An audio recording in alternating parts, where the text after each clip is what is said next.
الرحمن الرحيم الحمد لله رب العالمين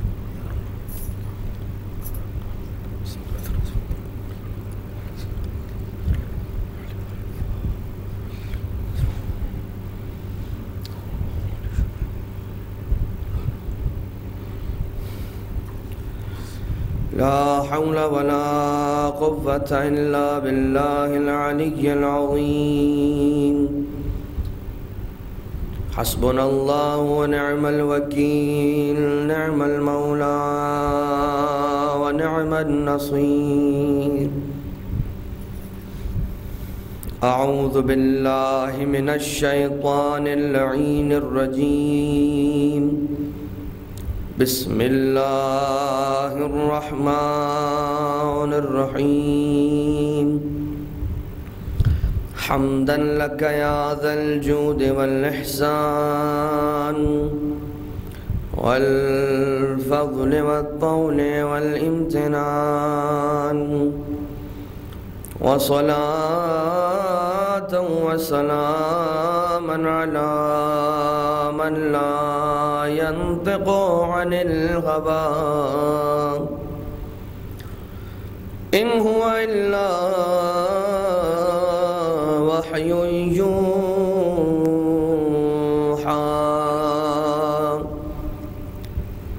حبيب قلوبنا وشفيع ذنوبنا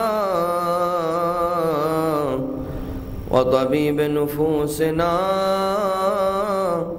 مولانا ومولى الثقلين جد الحسن والحسين أبي القاسم المصطفى محمد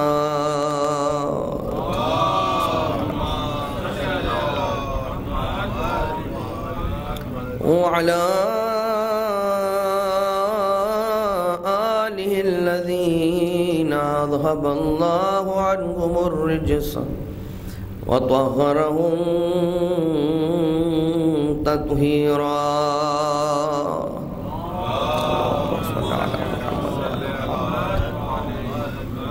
لا سيما على الإمام المنتظر والحجة الثاني عشر واللعنة الدائمة على أعدائهم أجمعين من الأزل إلى قيام يوم الدين أما بعد فقد قال الله تبارك وتعالى في محكم كتابه المبين وفرقانه الحكيم وقوله الحق وهو أصدق القائلين بسم الله الرحمن الرحيم ومن يعظم شعائر الله فإنها من تقوى القلوب صلوات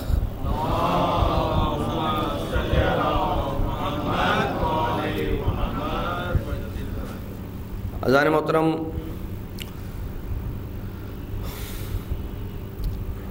قرآن کریم کی جس آیت کی تلاوت کا شرف کل حاصل کیا گیا تھا، اسی آیت کی تلاوت کو آج پھر دہرایا گیا ہے، اور وہ چند عرائض کے جو تعظیم شعائر اللہ کے اعتبار سے بیان کیے جانا ہے وہ آپ کی گوش گزار کیے جائیں گے، اور جن عرائض کو بیان کیا جا رہا ہے یقیناً بلا شک و شبہ اس کا تعلق ایسا نہیں ہے کہ ہمارے موضوع سے نہیں ہے، موضوع سے ہٹ کر کوئی بات کی جا رہی ہے، نہیں، خود تعظیم شعائر اللہ انسان کے ایمان کی سلامتی کی علامت ہے،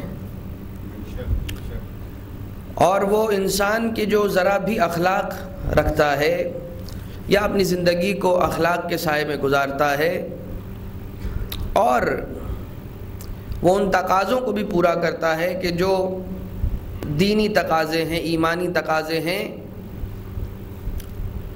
وہ خدا تعالی سے نسبت رکھنے والی ہر چیز کی عزت اور ہر چیز کا احترام کرے گا۔ دیکھیے ایک مرتبہ بات کی جاتی ہے کہ یہ اینٹیں، یہ گارا، یہ بجری، یہ سیمنٹ، یہ پانی، مگر جب ملا کر یعنی ان تمام کمپوزٹس کو ملا کر ایک چیز تشکیل پاتی ہے تو پھر اس کا نام تبدیل ہو جاتا ہے، وہ کوئی اور شکل اختیار کر لیتی ہے، ایک نئی چیز وجود میں آ جاتی ہے کہ جو ان اجزاء کا مرکب کہلاتی ہے۔ وہی سیمنٹ ہے، وہی بلاکس ہیں، وہی بجری ہے، وہی پانی ہے، وہی ریت ہے، مگر جب اسے کوئی ایسی شکل میں ڈھال دیا جائے کہ جس پر آ کر لوگ بیٹھا کریں تو اسے بینچ کا نام دیا جاتا ہے، کرسی کا نام دیا جاتا ہے، یا کوئی ایسی شکل اسے دے دی جائے کہ جس پر انسان چیزیں رکھنے کا کام لے، اسے ٹیبل کہہ دیا جاتا ہے۔ پھر کوئی اسے سیمنٹ نہیں کہتا، پھر کوئی اسے گارا نہیں کہتا، پھر کوئی اسے بلاک نہیں کہتا، جو بھی کہتا ہے کوئی بلڈنگ کہتا ہے، کوئی پلرز کہتا ہے، کوئی چھت کہتا ہے، کوئی فلور کہتا ہے۔ بالکل اسی طرح سے یہ دروازے، یہ شیشہ ہوتا تو عام ہی انداز کا ہے، مگر جب یہ در اہل بیت سے متمسک ہو جاتا ہے تو اس پر بھی حسینی رنگ چڑھ جاتا ہے، دکھنے میں آپ کو یہ وہی چیز نظر آئے گی، مگر در اصل چونکہ نسبت اسے آقا حسین کے در سے ہو گئی ہے۔ اگر آپ یہ کہیں کہ یہ عام شیشے کا دروازہ ہے، آپ اسے یہ بھی کہہ سکتے ہیں کہ یہ امام بارگاہ کا دروازہ ہے، اور اس سے مزید وسیع تر پیمانے پر جب آپ جائیں گے اور ایک براڈر اسپیکٹرم کے اوپر جب آپ نظر کریں گے اور اپنی نظر کو وسعت دیتے ہوئے وہاں پہنچیں گے کہ جس زمین کو زمین کربلا کہا جاتا ہے، وہاں پر روضہ امام حسین ابن علی علیہ الصلاۃ والسلام کے سامنے جا کر کھڑے ہو جائیں گے،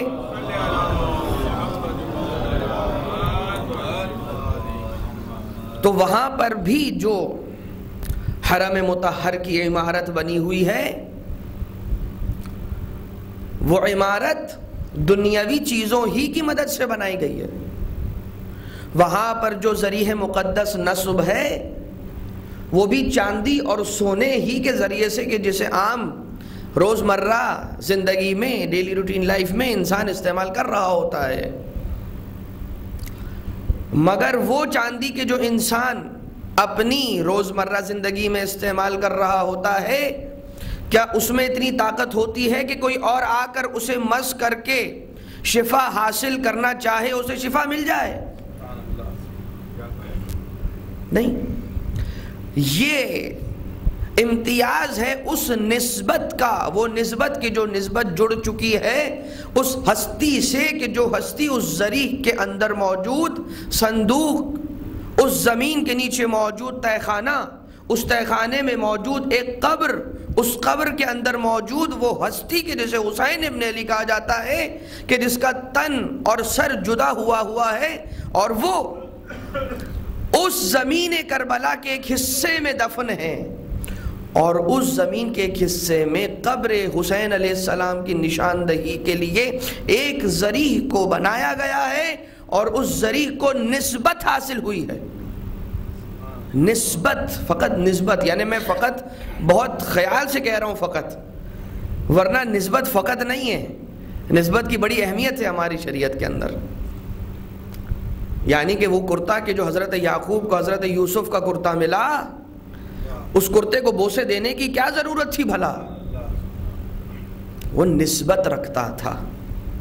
وہ دندان مبارک کے جو آقا سرکار دو عالم کا شہید کیا گیا، کہ جس کی وجہ سے جناب اویس قرنی نے اپنے دانت توڑ لیے، اس غم کی شدت کے نتیجے میں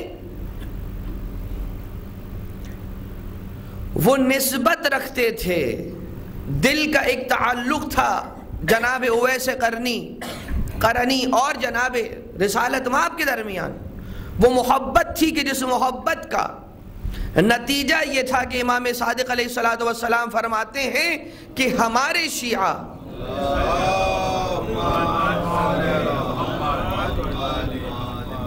یفرحون بفرحنا ویحزنون بحزننا،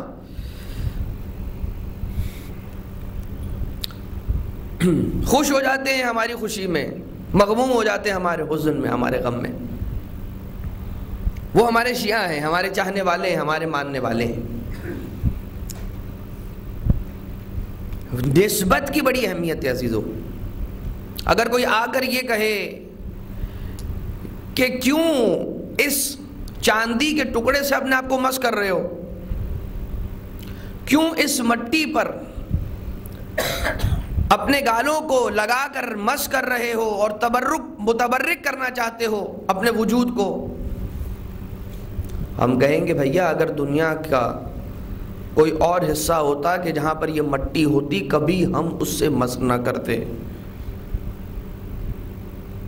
دنیا کا کوئی اور ایسا حصہ ہوتا کہ جہاں پر اس قسم کی ذریح بنی ہوئی ہوتی یا اس قسم کا شباک بنا ہوتا، ہم بھی اسے اتنی اہمیت نہیں دیتے، مگر چونکہ اسے نسبت ہو گئی ہے سید الشہداء مظلوم کربلا حسین ابن علی سے، اس نسبت کی بڑی اہمیت ہے۔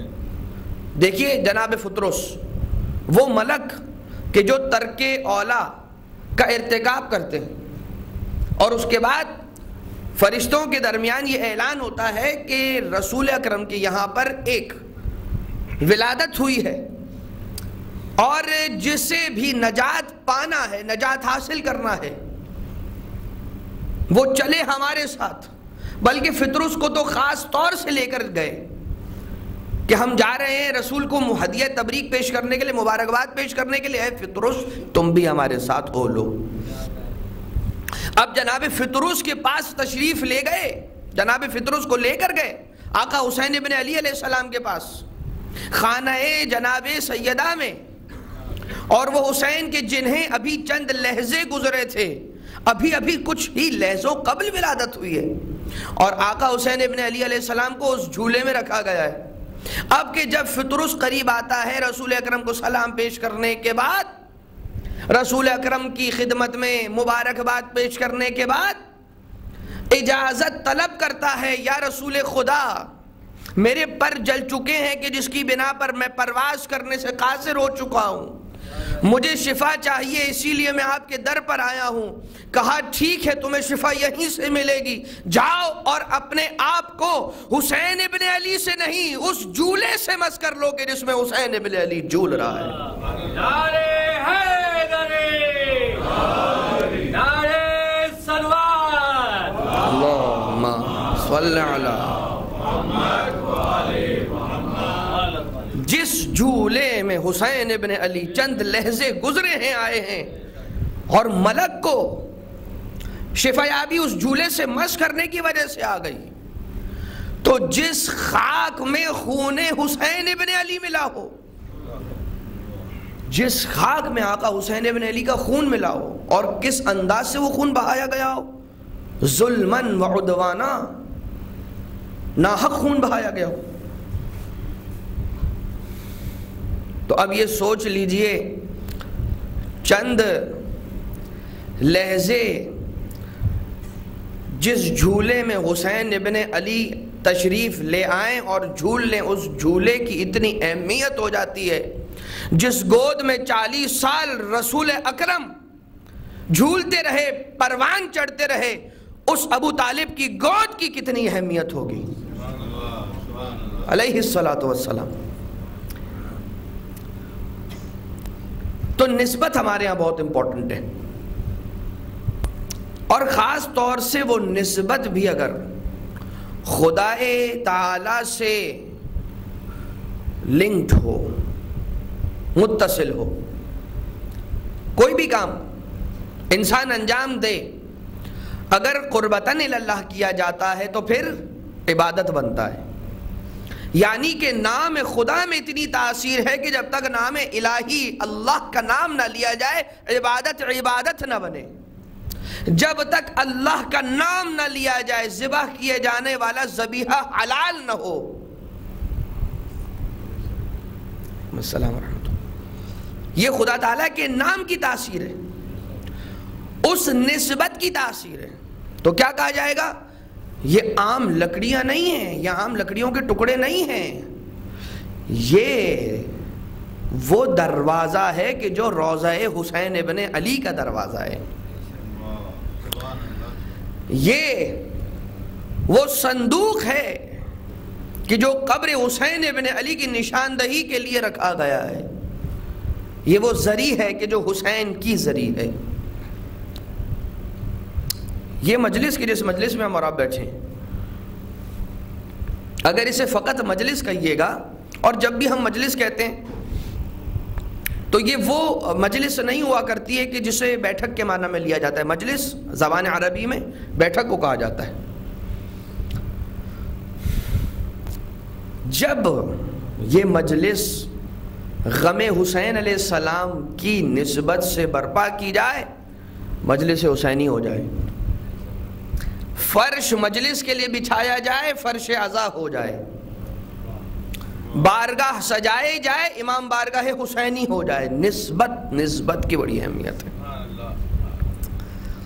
اور ظاہر سی بات ہے, یہی وجہ ہے کہ ہم جو تابوت برآمد کرتے ہیں, جو تابوت اٹھاتے ہیں, اس تابوت میں کوئی ہوتا نہیں ہے.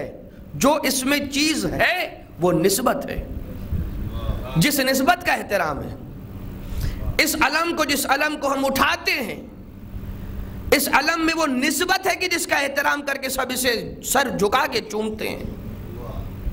اور اس علم پر جو پنجہ لگا ہے وہ ہمیں ان کٹے بازوؤں کی یاد دلاتا ہے. اس علم پر جو مشکیزہ لگا ہے وہ ہمیں اس پیاس اور اس پانی کی آس کی یاد دلاتا ہے. اور علم کا احترام اس لیے بھی اتنا زیادہ ضروری ہے کہ یہ علم ہمیں اس کی یاد دلاتا ہے, اس شخصیت کی یاد دلاتا ہے. دیکھیے, علم شاعر عزاداری میں سے تو ہے, کیا شاعر اللہ میں سے بھی ہے؟ جواب ہے جی ہاں, بالکل شاعر اللہ میں سے ہے. کیوں؟ یہ اللہ کی یاد دلاتا ہے. دیکھیے شاعر اللہ کیا ہے؟ خانہ کعبہ شاعر اللہ میں سے, مقام ابراہیم شاعر اللہ میں سے, صفا و مروہ کی پہاڑیاں شاعر اللہ میں سے, یہ سب شاعر اللہ میں سے.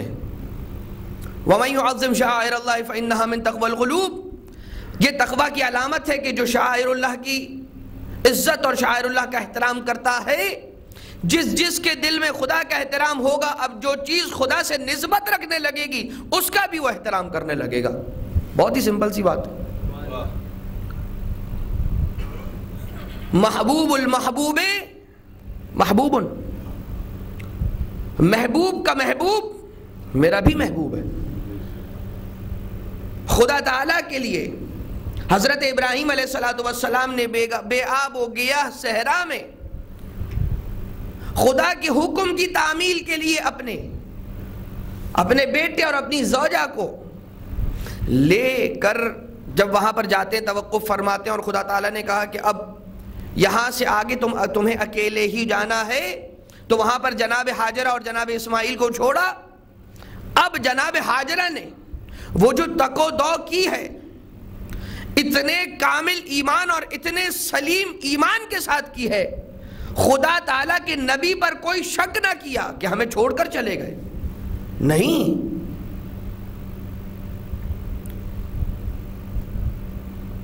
حضرت ابراہیم علیہ السلام نے خدا تعالیٰ کے حکم کی تعمیل میں جس گھر کو تعمیر کیا اسے خانہ کعبہ کہا گیا, اور اب قیامت تک وہ شاعر اللہ رہے گا اور اس کا طواف کیا جاتا رہے گا, اس نسبت کی وجہ سے کہ جو نسبت خدا تعالیٰ کے حکم کی وجہ سے ہے اور خدا تعالیٰ کی طرف ہے.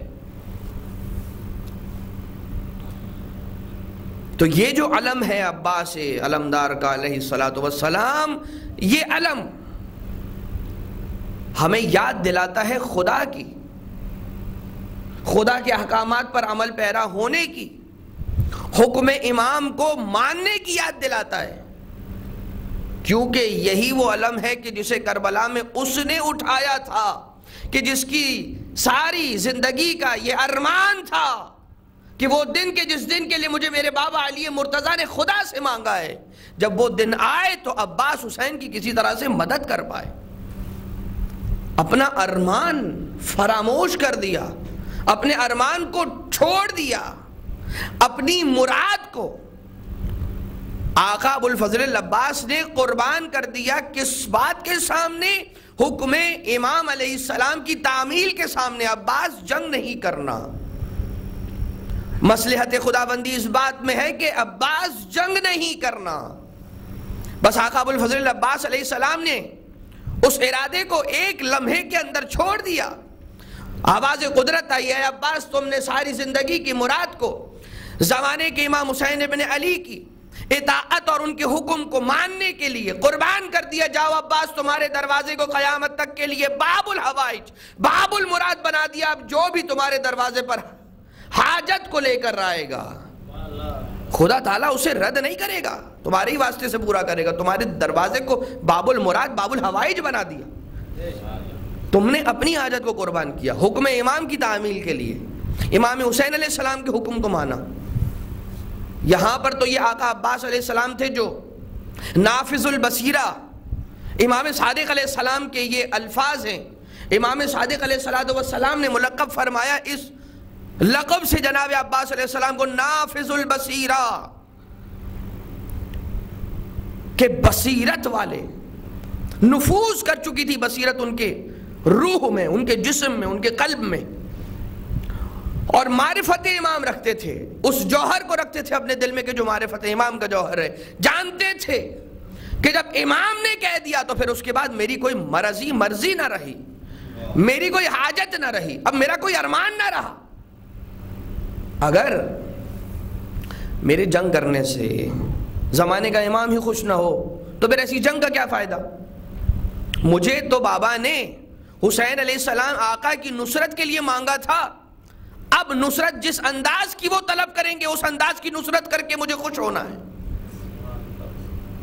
یعنی کہ جب انسان کی خود کی خواہشوں پر، انسان کی اپنی مرضیوں پر خدا تعالیٰ کی تعلیمات اور خدا کی مرضی غالب آ جائے، اسی کو کمال ایمان کہتے ہیں، اسی کو کمال اطاعت کہتے ہیں، کہ جو ہمیں حیات طیبہ ابو الفضل العباس علیہ السلام سے ملتی ہے۔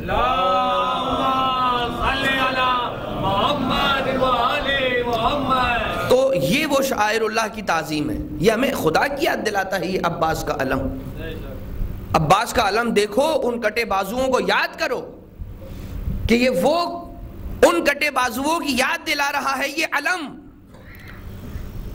کہ یہ بازو سلامت رہتے اگر ان بازوؤں کو تلوار چلانے کی اجازت مل جاتی، مگر کٹوا دیا ان بازوؤں کو حکم امام کی تعمیل کے لیے۔ حکم امام سب سے اوپر، سب سے زیادہ پرائیورٹی رکھتا ہے۔ یہ اور بات ہے کہ جب زمانے کے امام تشریف لائیں گے تب ابو الفضل العباس کو روکنے والا کوئی نہ ہوگا، تب آقا عباس کو کوئی نہ روکے گا۔ عزیزو، مختلف ہمارے پاس وہ روایتیں ہیں، وہ احادیث ہم تک پہنچی ہیں کہ جو اس بزم کو سجانے، اس عزا کا فرش بچھانے کی فضیلت کے بارے میں، گریہ کے بارے میں، بکا کے بارے میں۔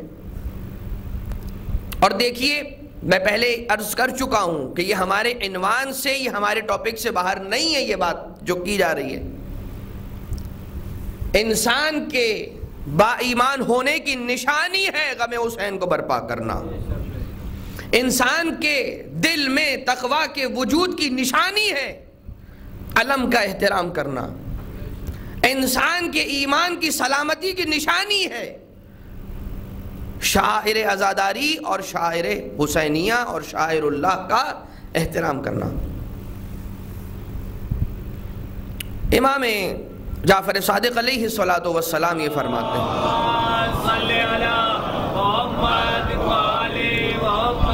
یا فضیل،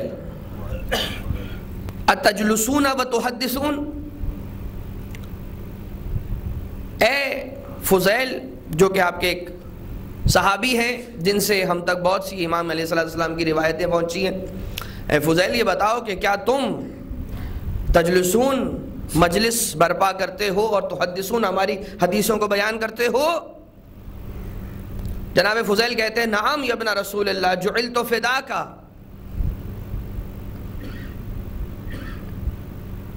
بالکل اے رسول خدا کے فرزند، ہم بالکل اسی طرح سے کرتے ہیں، ہماری جانیں آپ پر قربان، ہم آپ پر قربان۔ تو آقا فرماتے ہیں کہ واللہ لأحب تلک المجالس فأحیوا امرنا رحم اللہ من احیا امرنا، خدا کی قسم میں ان مجلسوں کو پسند کرتا ہوں، میں ان مجلسوں کو دوست رکھتا ہوں، یہ مجلسیں برپا کرو اور ہمارے امر کا احیاء کرو، ہمارے امر کا احیاء کرو۔ فرحم اللہ من احیا امرنا، خدا رحمت نازل کرے، خدا رحم کرے ان پر کہ جو ہمارے امر کو احیاء کرتے ہیں، ہماری تعلیمات کو پھیلاتے ہیں، ہمارے غم کو بیان کرتے ہیں، ہماری مصیبتیں لوگوں تک پہنچاتے ہیں اور ہمارے پیغامات حدیثوں اور روایتوں کی شکل میں لوگوں تک پہنچاتے ہیں۔ مجلس عزائے حسینی بکا کرنا امام حسین علیہ السلام پر، کہیں پر ثواب میں یہ ملتا ہے کہ اگر کوئی شخص، چھٹے امام علیہ السلامی کی حدیث ہے کہ کوئی شخص جب ہمارا ذکر سنے یا اس کے سامنے ہمارا ذکر کیا جائے، اگر اس کی آنکھوں میں مکھی کے پر کے برابر بھی آنسو نمودار ہو جائیں، مکھی کے پر کے برابر بھی، تو سمندر کی جھاگ کے برابر بھی اگر اس کے گناہ ہوں، خدا تعالیٰ ان تمام گناہوں سے درگزر فرمائے گا۔ اللہم صلی علی محمد وآل محمد۔ تو کہیں پر امام معصوم کی حدیث ملتی ہے کل عین باکی یوم القیامت الا عین بکت علی الحسین، ہر آنکھ قیامت کے دن رو رہی ہوگی سوائے اس آنکھ کے کہ جس نے حسین پر گریہ کیا۔ ہدف یہ ہے کہ رویا جائے حسین پر، ہدف یہ ہے کہ جس کی وجہ سے خود امام رضا علیہ السلام جب مجلس ہوتی تھی گھر میں تو امام سلطان العرب والعجم حضرت علی ابن موسیٰ الرضا علیہ السلام گھر میں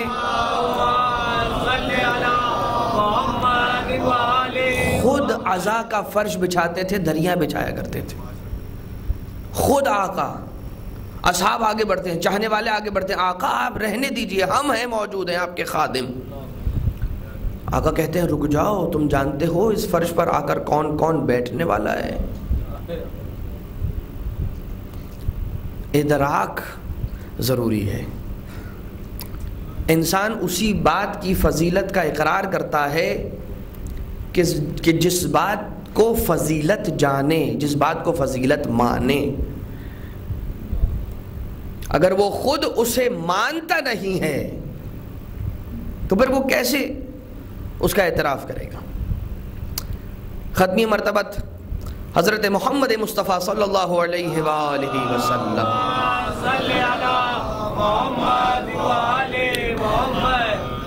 آقا نے جب جناب حمزہ اور جناب جعفر علیہ السلام کا انتقال ہو گیا، آپ اس دنیا سے رخصت ہو گئے، آپ نے خواب دیکھا اور رسول اکرم نے خواب میں ان دونوں ہستیوں کو دیکھا کہ جنت میں بڑے اچھے مقام پر تشریف فرمائے۔ اچھا، کوئی سوال اگر پیدا ہو جائے تو اس سے پہلے ہی، سوال کے پیدا ہونے سے پہلے ہی جواب دے دیا جائے۔ اگر کوئی یہ پوچھ لے کہ یہ تو خواب تھا، حقیقت تو نہ تھی، نعوذ باللہ من ذالک، تو دیکھ لیجئے کہ خواب تو تھا مگر کس کا خواب تھا؟ رسول اکرم کا خواب ہے۔ جب حضرت ابراہیم علیہ السلام خواب دیکھتے ہیں، اپنے بیٹے اسماعیل کو ذبح کرنے تک کو تیار ہو جاتے ہیں، تو وہ نبی محمد مصطفیٰ کی جو فخر ابراہیم و فخر اسماعیل ہے، ابراہیم کا بھی سردار ہے، اسماعیل کا بھی سردار ہے، یہ کیسے ہو سکتا ہے کہ ابراہیم کا خواب تو ابراہیم و اسماعیل کے لیے حجت قرار پائے، رسول کا خواب ان کے لیے حجت قرار نہ پائے؟ آواز بلند صلوات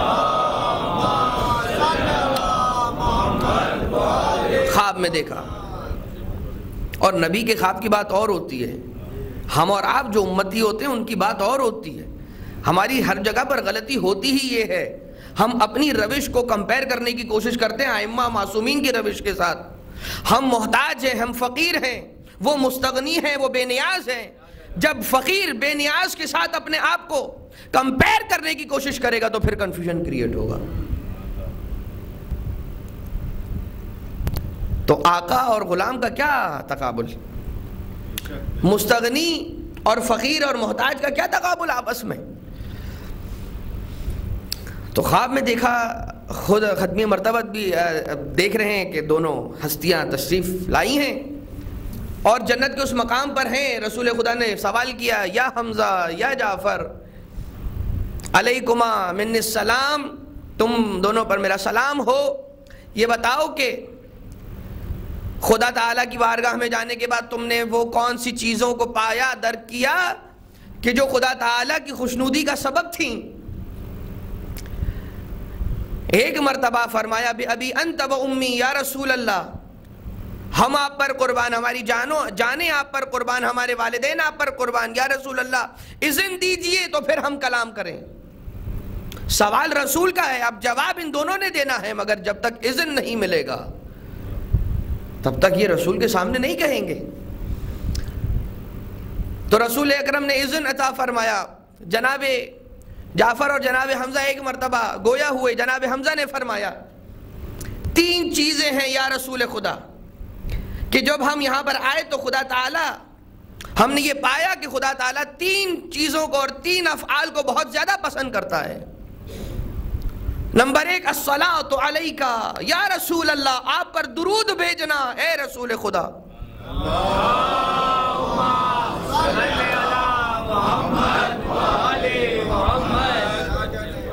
اچھا یہ بات بتلا دی جائے کہ تمام واجبات کو انجام دیتا بھی رہتا ہو، محرمات سے بھی پرہیز کرتا ہو. بہت سے افراد کو یہ دیکھا گیا ہے کہ مستحبات پر بہت زیادہ زور ہوتا ہے، مستحبات پر بہت زیادہ زور ہوتا ہے، اتنا زور ہوتا ہے کہ واجبات سے بھی زیادہ اس کی طرف توجہ ہوتی ہے. تو عام طور پر اس بات کو سمجھانے کے لیے کہا جاتا ہے کہ واجبات اور محرمات وہ اعمال ہیں کہ اگر انسان ان اعمال کو انجام دے گا تو زیرو پر کھڑا رہے گا. کیوں؟ زیرو لیول پر کھڑا رہے گا، گراؤنڈ لیول پر، زیرو لیول پر کھڑا رہے گا. کیوں؟ کیونکہ اگر ان اعمال کو انجام نہ دیا تو گناہ کا مستحق ہوگا، مائنس میں چلا جائے گا.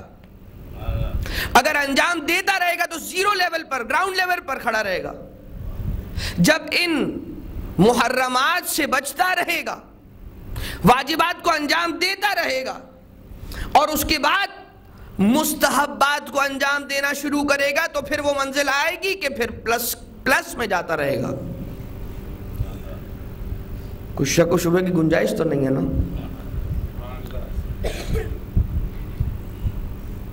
تو ان تمام اعمال کے بعد الصلاۃ علیک یا رسول اللہ. ایک حدیث میں ہے کہ اگر کوئی شخص درود پڑھے اور اس کے بعد 400 سال تک خاموش ہو جائے، 400 سال،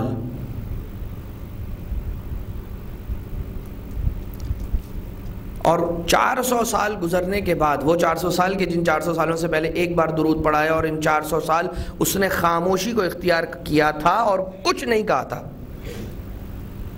400 سال کے گزرنے کے بعد جب دوبارہ سے درود پڑھتا ہے تو فرشتے یہ کہتے ہیں اے بندہ خدا ابھی تو ہم تیری پہلی پڑھی ہوئی درود کا ثواب لکھ رہے تھے.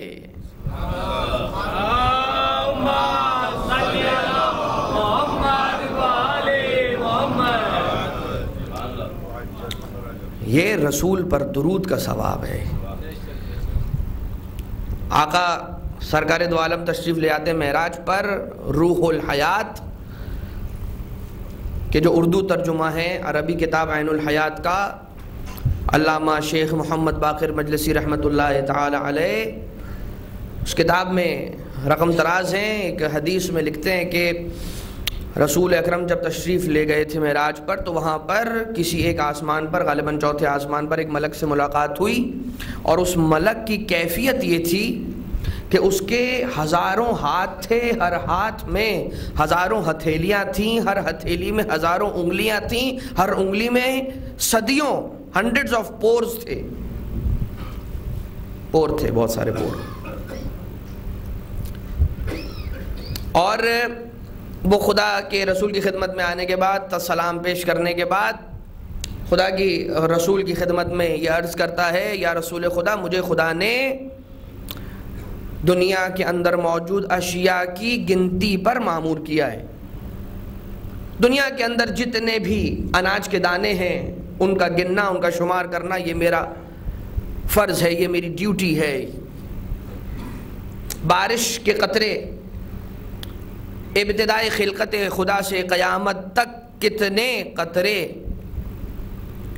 گرنے والے ہیں، یہ سارے کے سارے شمار کرنا میری ذمہ داری ہے، یہ میرا کام ہے، یہ میرا وظیفہ ہے خدا کی جانب سے.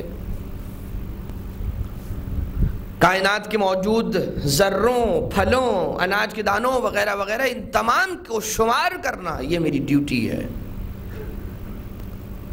تو رسول خدا نے مسکرا کر پوچھا، یہ تو ٹھیک ہے جو تم کر سکتے ہو، وہ تو ٹھیک ہے، مگر کیا کوئی ایسی چیز بھی ہے کہ جو تم شمار نہیں کر سکتے؟ تو اس ملک نے کہا، ہاں اے رسول خدا، خدا کے رسول، خدا کے حبیب، ایک ایسی چیز ہے کہ جس کا شمار کرنا اتنے ہزاروں وسائل کے باوجود بھی میرے بس میں نہیں ہے. جب خلق خدا کسی ایک مجلس، کسی ایک محفل میں بیٹھ کر آپ پر، آپ کی آل پر درود بھیجتی ہے، خدا تعالیٰ نے اس زمین پر بیٹھے ہوئے افراد کہ جنہوں نے آپ پر، آپ کی آل پر درود بھیجا ہے، آسمان سے اس محفل پر اتنی رحمت اور اتنا ثواب نازل کرتا ہے، میرے ہاتھ ان ثواب کو شمار کرنے سے قاصر ہیں. نعرے حیدری،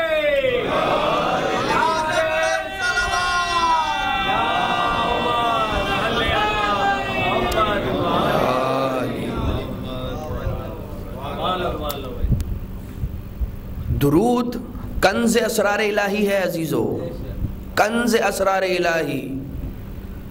ایک کمرے میں خدا کے رازوں کو جمع کر کے بند کر دیا جائے، اس کی چابی درود ہے. آقا بہجت رحمت اللہ تعالیٰ علیہ کہتے ہیں کہ صلوات وہ اینٹی بائیوٹک ہے کہ جس میں ہر بیماری کا علاج ہے. صلوات وہ اینٹی بائیوٹک ہے کہ جس میں، یہ کتاب در محضر شیخ بہجت سے عرض کیا جا رہا ہے، 2 ہی والیومز ہیں اس کتاب کی. تو کہا الصلاۃ علیک یا رسول اللہ. دوسری چیز وسقی الماء، پیاسوں کو پانی پلانا. ہم نے خدا تعالیٰ کی بارگاہ میں جن 3 چیزوں کو بہت زیادہ قربت الہی اختیار کرنے کا ذریعہ پایا، ان میں سے ایک ہے آپ پر درود بھیجنا، تو دوسرا ہے پیاسوں کو پانی پلانا، اور تیسرا ہے حب علی ابن ابی طالب علیہ الصلاۃ والسلام.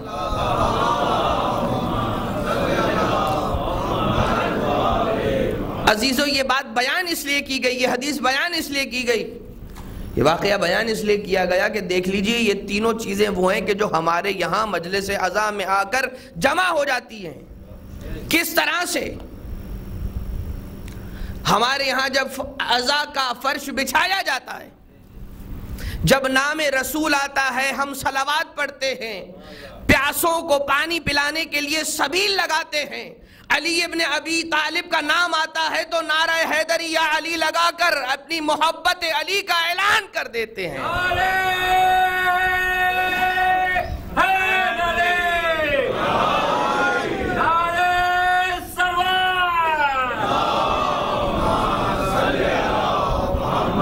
ہمارے ہاں مجلسوں میں ہوتا کیا ہے؟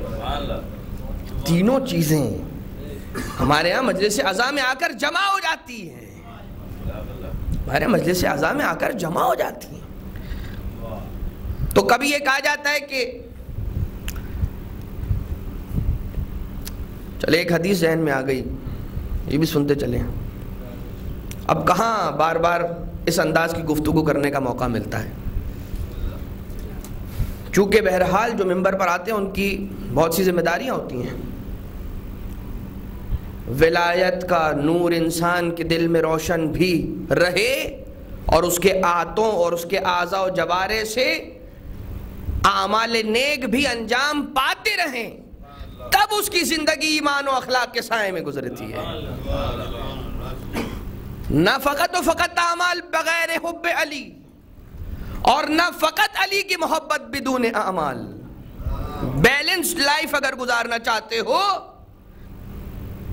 اعمال اور اپنی زندگی کو ایمان و اخلاق کے سائے میں گزارنا چاہتے ہو، تو پھر ولایت علی کی شمع کو بھی دل میں روشن رکھنا پڑے گا، بجھنے نہ پائے، اور اعضاء و جوارے بھی اس ولایت، اس محبت علی کا ثبوت نیک اعمال اور اطاعت الہی کے ذریعے سے دیتے رہیں. ہے نا؟ ہے کہ نہیں ہے؟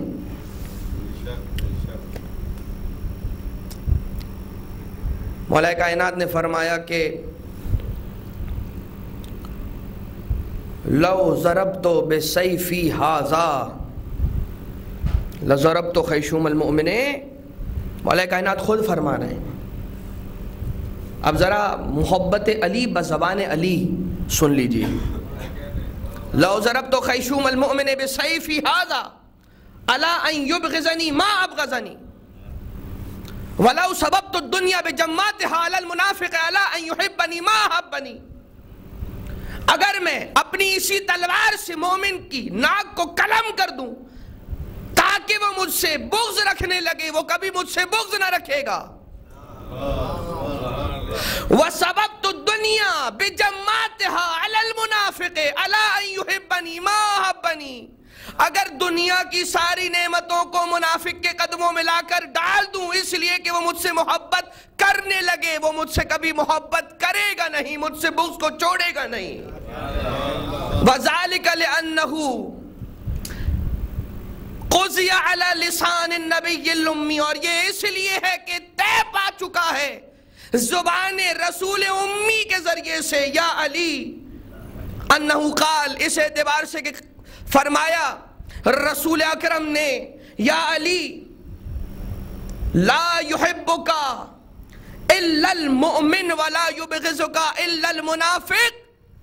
یا علی مومن کے علاوہ کوئی آپ سے محبت رکھ نہیں سکتا، منافق کے علاوہ آپ سے کوئی بغض رکھ نہیں سکتا. مگر یہ جو محبت ہے یہ بھی تو کچھ تقاضے رکھتا ہے نہیں رکھتا. دیکھیے میں بہت بڑی محبت رکھتا ہوں علی بن ابی طالب علیہ السلام سے، ٹھیک، مگر نماز قضا کروں. اصلاً میں یہ بات تسلیم کر نہیں سکتا کہ یہ شخص کہ جو دل میں ولایت علی بن ابی طالب علیہ السلام رکھتا ہو وہ نمازیں بھی قضا کرتا ہو، کیونکہ جو علی کو مولا مانتا ہے وہ نماز قضا نہیں کر سکتا، وہ نماز کو حقیر نہیں جان سکتا. جو علی علیہ السلام کی اس مصیبت پر اشک بہاتا ہے حالت سجدہ میں جو سر پہ ضربت لگی تھی، اس پر وہ شخص کے جو آقا علی ابن ابی طالب علیہ السلام کی مصیبت پر روتا ہے وہ خود اپنی نماز کیسے قضا کرے گا؟ تو عزیزان محترم،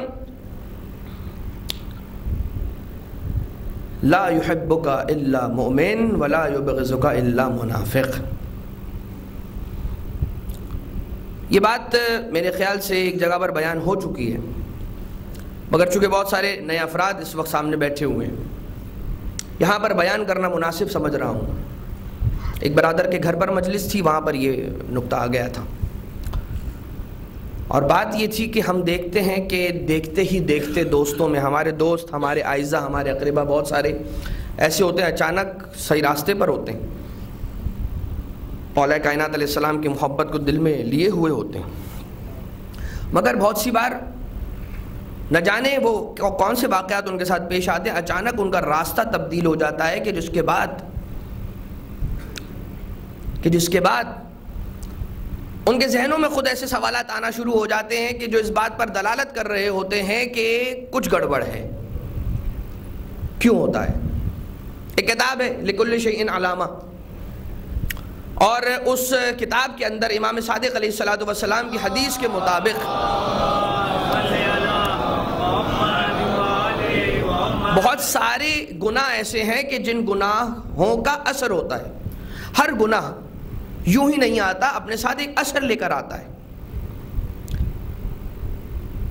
جھوٹ بولنا رزق میں کمی کا سبب، بدکاری کرنا اچانک موت اور ناگہانی آفتوں کے نازل ہونے کا سبب،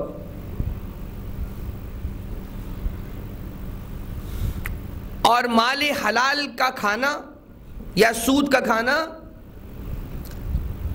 دل انسان پر ہدایت کے اثر انداز نہ ہونے کا سبب.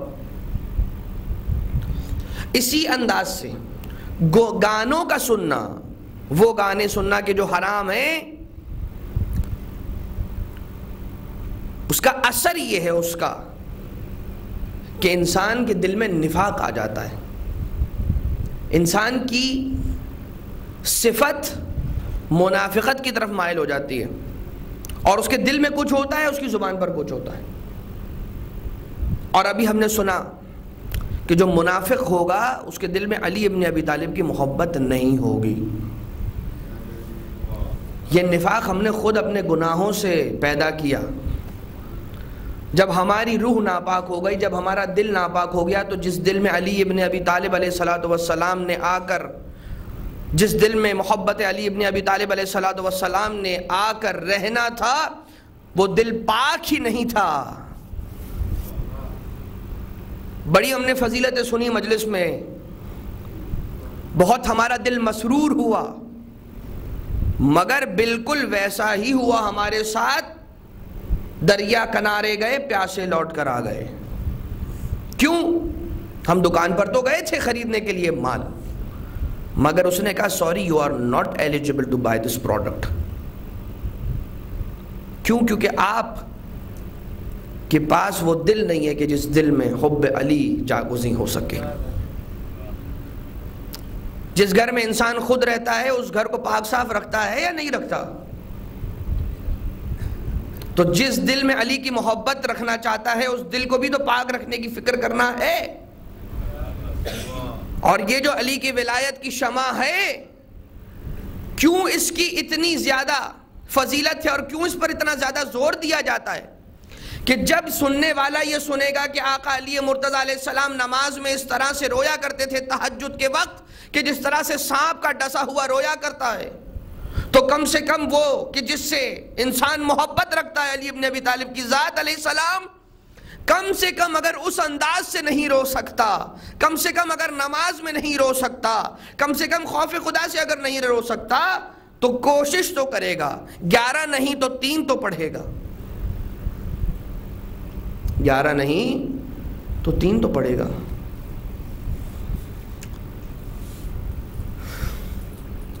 تو علی ابن ابی طالب علیہ السلام کی محبت وہ روشنی اور وہ شمع ہے کہ جو انسان کے اعضاء و جوارح کو آمادہ کرتی ہے خدا کی اطاعت کے لیے. اور شیطان کی پوری کوشش ہوتی ہے کسی طرح سے اس محبت کو دل سے نکال دے. اور آقا علی ابن ابی طالب علیہ السلام کے ایمان کی کیفیت سننے کے لیے ایک حدیث نبوی سنتے چلیں. قال رسول اللہ صلی اللہ تعالی علیہ وآلہ وسلم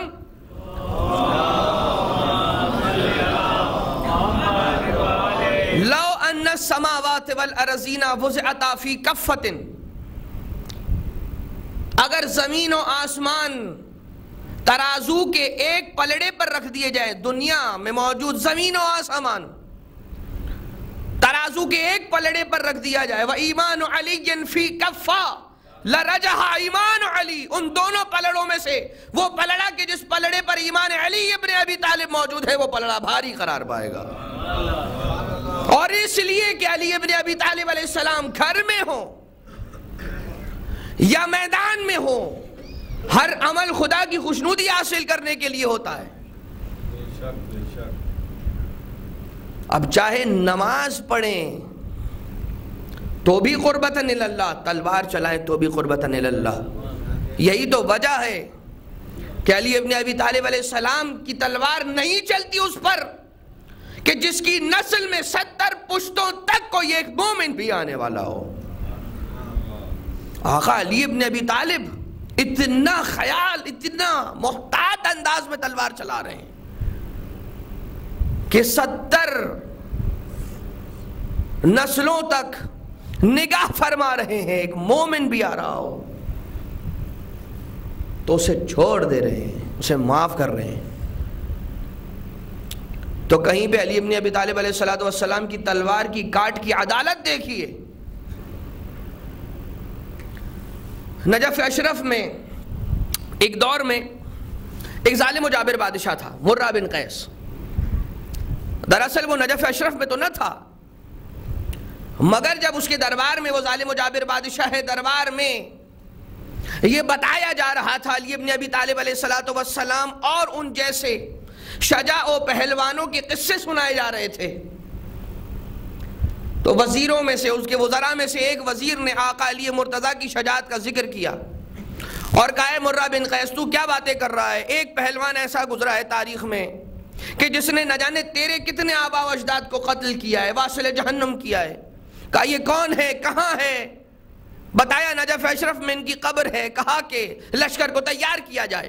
لشکر تیار ہو گیا اور یہ سارا کا سارا لشکر نجف اشرف کی دروازے پر جا کر کھڑا ہو گیا. 3 دن تک لڑائی ہوتی رہی کہ جس کے بعد یہ کامیاب ہوئے، نجف کے اندر داخل ہوئے، دیوار کو توڑ کر، اس محاصرے کو توڑ کر داخل ہوئے.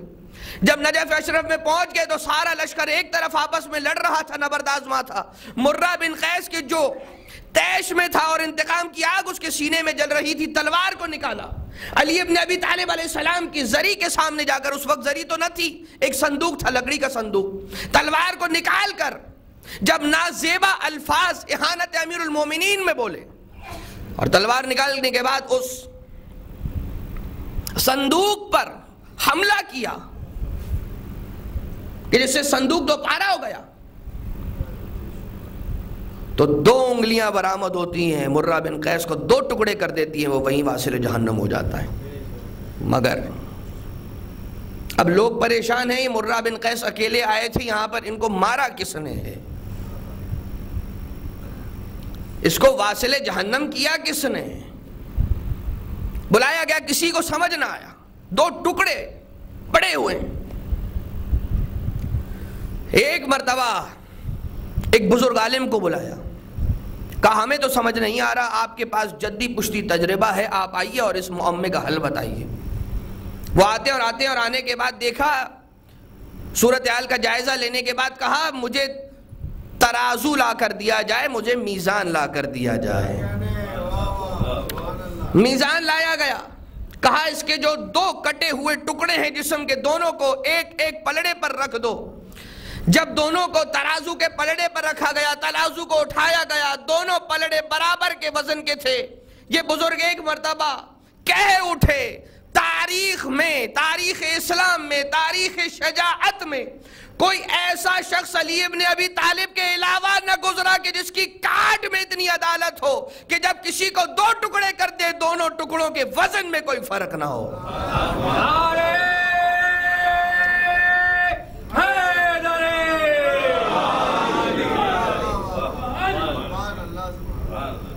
اتنی عدالت. تو وہ علی کے جس کا ماننے والا، یعنی جس علی علیہ السلام کو مان رہے ہیں، وہ تو اتنا عادل ہے کہ تلوار چلانے میں بھی اتنی عدالت رکھتے ہیں، اور اسی آقا علی مرتضیٰ کا چاہنے والا اپنے گھر میں ہی عدل نہ کرتا ہوا نظر آئے. دیکھیے بات وہاں پہ نہیں ہوتی کہ جہاں پر انسان کسی کی نظارت میں چل رہا ہوتا ہے یا کسی کے کنٹرول میں چل رہا ہوتا ہے. انسان کا پتہ اسی وقت چلتا ہے کہ جب اس کے کنٹرول میں کچھ چیزیں اور کچھ انسان اور کچھ رشتے آ جاتے ہیں، تبھی انسان کا پتہ لگتا ہے کہ جہاں پر وہ حاوی اور وہ سرپرست بن گیا اور اس کے کنٹرول میں اور اس کے اختیارات میں اضافہ ہو گیا، تو اب وہ اپنی زوجہ کے ساتھ کیسا رویہ اختیار کر رہا ہے، اب وہ اپنے بچوں کے ساتھ کس طرح کا رویہ اختیار کر رہا ہے، اب وہ اپنے ملازمین کے ساتھ کیسا رویہ اختیار کر رہا ہے، یا اساتید کے لیے کہ اب وہ اپنے شاگردوں کے ساتھ کیسا رویہ اختیار کر رہا ہے۔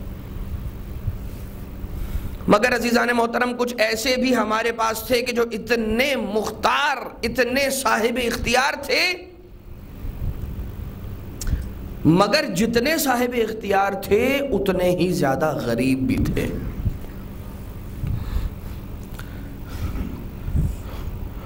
اور ان کی غربت کو سن کر ساری کائنات روتی ہے۔ ہمارے ہاں تو یہ سوال کیا جاتا ہے نا، روئیں نہ روئیں، زور سے روئیں آہستہ روئیں، چیخ کے روئیں نہ چیخ کے روئیں، رونا مقصد ہے نہیں ہے، رونا ہدف ہے نہیں ہے۔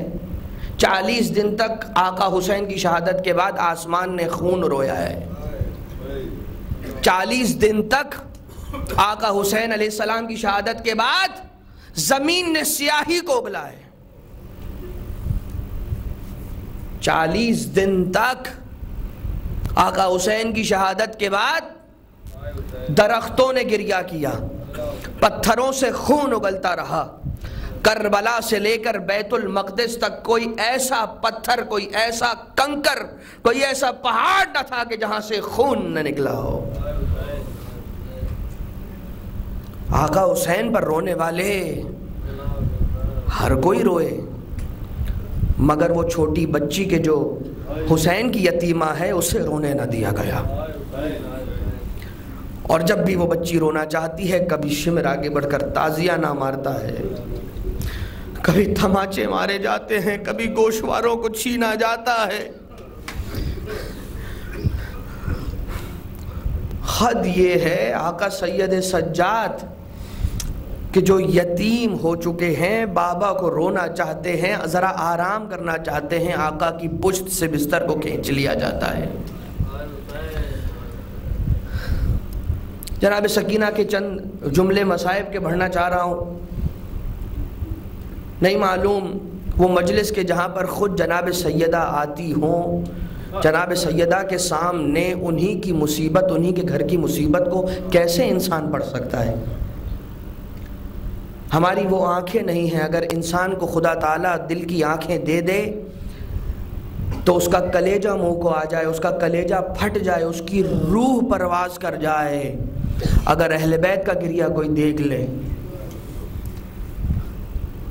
ہاں عزیزان محترم، ایک بچی تھی کہ جو زندان شام میں اتنا رویا کرتی تھی، ہر کوئی یہ پوچھا کرتا تھا یہ کس بچی کے رونے کی آواز ہے۔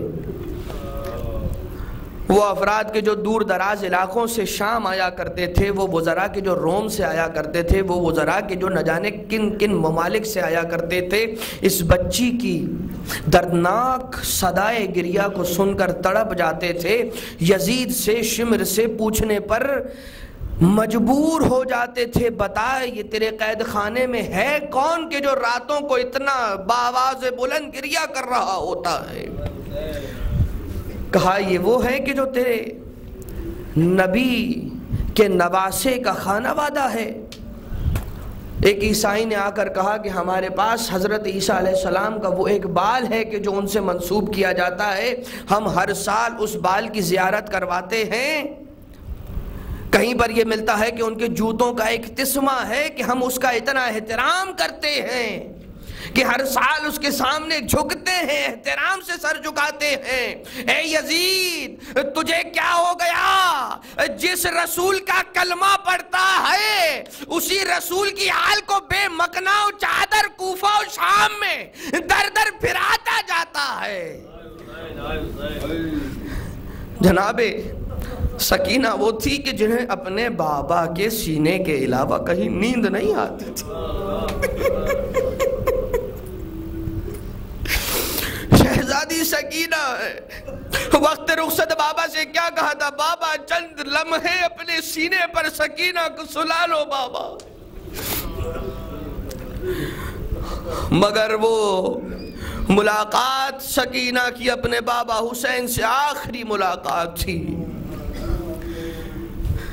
اس کے بعد کبھی سکینہ کو اپنے بابا کا سینہ تو نہ ملا، ہاں اگر کبھی ملا تو کٹا ہوا سر ملا کے جو تشت میں لالا کر دیا جاتا تھا، اور آقا حسین کے سر کو جناب سکینہ کے سامنے اس وقت پیش کیا جاتا تھا کہ جب یہ بچی حد سے زیادہ گریہ کر رہی ہوتی تھی اور اس محل میں رہنے والوں کی نیندیں اڑ جایا کرتی تھیں۔ جناب سکینہ کے سامنے جب بابا کا سر آتا تھا تو کبھی جناب سکینہ کہتی تھی بابا میرے گال پر نیل کا نشان دیکھ رہے ہو نا بابا، میں جب پانی مانگتی ہوں تو شمر کبھی تماچے مارتا ہے، بابا آپ تو یتیموں کا اتنا احترام کرنے والے کہ جب کوئی یتیم آ جائے تو اسے نئے گوشوارے پہنانے والے، بابا اپنی سکینہ کے زخمی کانوں کو دیکھیں بابا، بابا کانوں سے خون جاری ہے، ارے بابا میرے بالوں کی سفیدی کو دیکھیں، جناب سکینہ ہے۔ ایک مرتبہ جب گریہ بلند ہوا، آقا حسین کا کٹا سر تشت میں لایا گیا، جناب سکینہ نے آقا حسین سے جب کلام کرنا شروع کیا، جب باپ و بیٹی کی گفتگو اپنے اختتام کو پہنچی، ایک مرتبہ اپنا سر بابا کے سر پہ رکھ کے گریہ کرنا شروع کیا۔ اب سکینہ کا سر ہے، یہاں سکینہ کی پیشانی ہے، حسین کی زخمی پیشانی پر سکینہ کا سر ہے، کبھی گالوں سے مس کرتی جاتی ہے، کبھی لبوں کو بوسے دیتی جاتی ہے، کبھی گود میں بابا کے سر کو رکھا، کبھی سینے سے بابا کے سر کو لگایا۔ ایک وقت آیا کہ جب روتے روتے بچی نے اپنے سر کو بابا کے سر پر رکھا، کچھ دیر گزری تھی، بچی کی رونے کی آواز بند ہو جاتی ہے، ماں زینب جناب پھوپھی اماں آتی ہے، زینب کبریٰ نے جب آگے بڑھ کر دیکھا، سکینہ بیٹا کیوں گریہ نہیں کرتی ہو؟ جب شانوں کو ہلایا کیا دیکھا؟ جس سکینہ کو حسین نے نماز شب میں ہاتھوں کو اٹھا اٹھا کر خدا سے مانگا تھا، وہی سکینہ امت کے ہاتھوں مظالم کو سہ کر اس دنیا سے رخصت ہو گئی۔ سید سجاد نے غسل دیا، وہ سکینہ کے جو شام میں پلٹتے پرندوں کو دیکھ کر پوچھا کرتی تھی پھوپھی زینب یہ پرندے کہاں جا رہے ہیں؟ بیٹا سکینہ اپنے گھروں کو پلٹ رہے ہیں۔ پھوپھی ارے وہ دن کب آئے گا کہ جب ہم بھی اپنے مدینہ کو جائیں گے؟ ہائے وہ سکینہ مدینہ نہ جا سکی، شام کے زندان میں قبر ہے، آج بھی سکینہ قید ہے، آج بھی سکینہ پیاسی ہے، سکینہ کی صدائیں آج بھی زندان شام سے آتی۔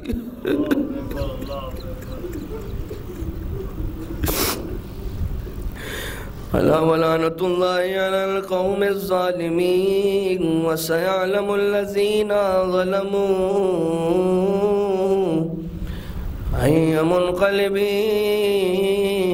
ينقلبون۔ بارلا تجھے واسطہ محمد و آل محمد کا، ہمیں دین اہل بیت پر، دین خدا پر عمل پیرا ہونے کی توفیق عنایت فرما۔ اے خدا آقا حسین علیہ السلام کی قربانی سے حیا کرتے ہوئے دین اہل بیت پر عمل پیرا ہونے، تعلیمات آقا حسین علیہ السلام پر عمل پیرا ہونے کی ہم سب کو توفیق عنایت فرما۔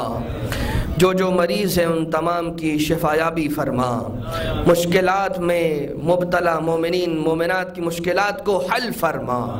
بار الہ تجھے واسطہ اپنے حجت کی ظہور میں تعجیل فرما، ہمیں آپ کے اعوان و انصار میں شمار فرما۔